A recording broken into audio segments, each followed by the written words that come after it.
Hey guys, long time no see.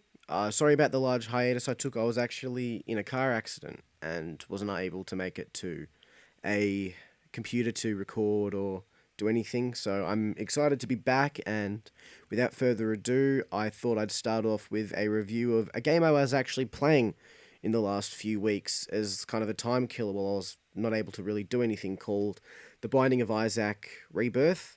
And along with it, I bought the DLCs, so Binding of Isaac Afterbirth and Afterbirth Plus, which Afterbirth is quite a large expansion that adds new game modes and, new characters. And I think, I'm not too sure. If you can't tell, the reviews are going to be a lot more freeform.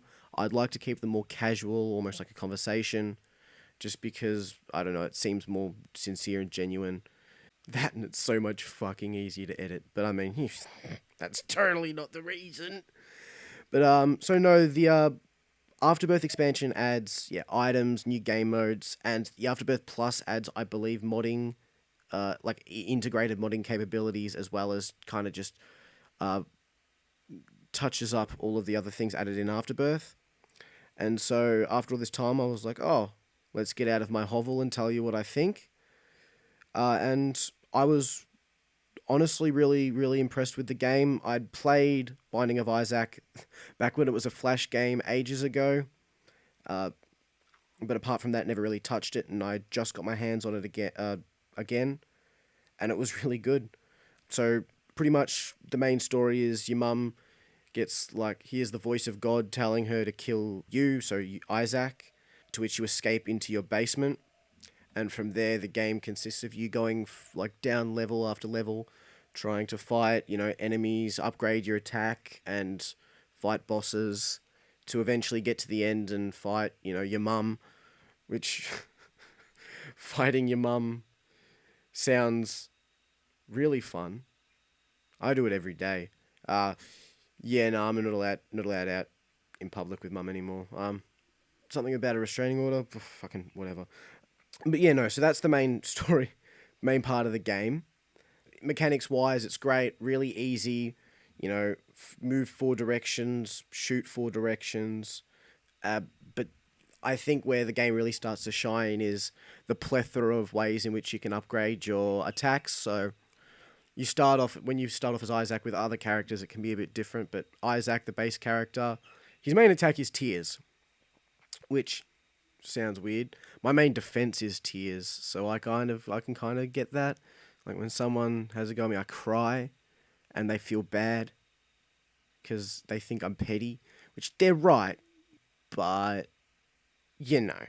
So there's just an absolute multitude of upgrades for it. Some, change the way the tiers move. Some, obviously add strength, add range, add speed to your attacks. Whereas other ones, just do some of the craziest stuff, which I really enjoy, and they all kind of synergize together, and they all combine to, in some runs at the very end of the game, you have these tiers that are just these absolutely devastating messes of just random shit happening on screen. But it always just feels so good to have two things work together really well to make an effective run. Apart from that, there's bombs and keys. Keys open doors. Bombs break, rocks, which can sometimes hold things in them. There's coins, which you can spend in shops in there. All of the basic roguelike kind of features. And another really big point in the game is the graphics. I'll be playing it in the background so you can kind of see, but it's really, for how simplistic it is, it's really dark and foreboding, and it's gruesome as all hell. Like, sometimes I get taken aback with some of the character design and all that, because it's very visceral, I think is the right word. It's very, all the characters are so gross and it's insane how they've made it look. It seems almost, it almost feels wrong playing because of the way the characters are designed. It's something I really enjoy. And another really, really, really good part of the game is the sound design.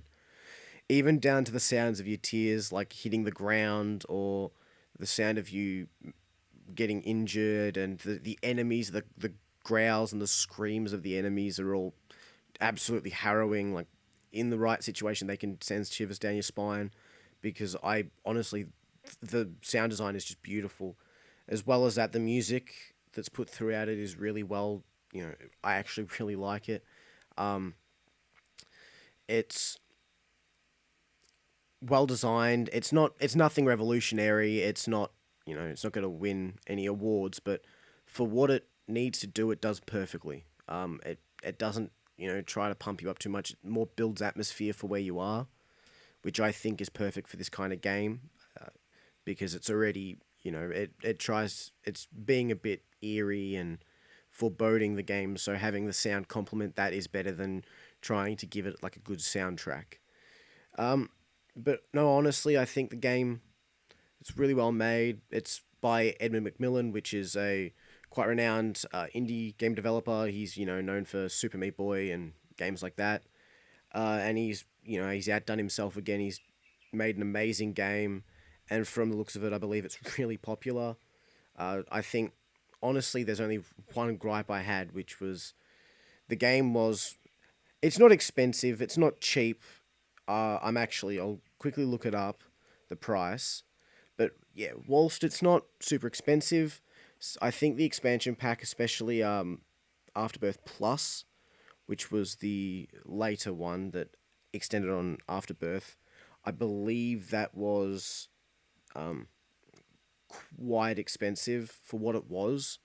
If they maybe fleshed it out more, made the DLC bigger, I would absolutely have no problems, but it's just that it was slightly smaller and still quite expensive.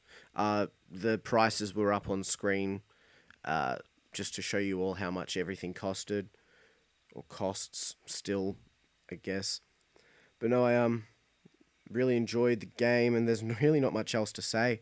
If you haven't already played it, which I'm surprised, because I believe Afterbirth has been out for... Not Afterbirth, sorry. Rebirth has been out for quite a long time. A couple years at least. So if you haven't already given it a try, I would definitely say give it a try. It's amazing. It's not something you get super engrossed in. It's more of one of those, pick it up when you got a spare moment, do a run, maybe do two, then put it down, go do something, come back, and keep doing it. But the beautiful thing about it is, because it's such a game with so many variants, so many different things can happen, you never get the same run twice, so you always have incentive to keep coming back and keep trying to get better, and just seeing all the crazy shit you can make happen. So, yeah, no, definitely give the game a try. And with that, thank you for listening to my second review now. I'll be putting up a Let's Play starting hopefully next week of the game, and from there we'll see what happens. And yeah, take care. I also want to say, guys, I am not continuing the Stardew Valley playthrough. I actually lost the save file, and I don't really see any merit in continuing from there. If you guys do really want to see me do Stardew Valley, get back to me and I'll start another run from the beginning.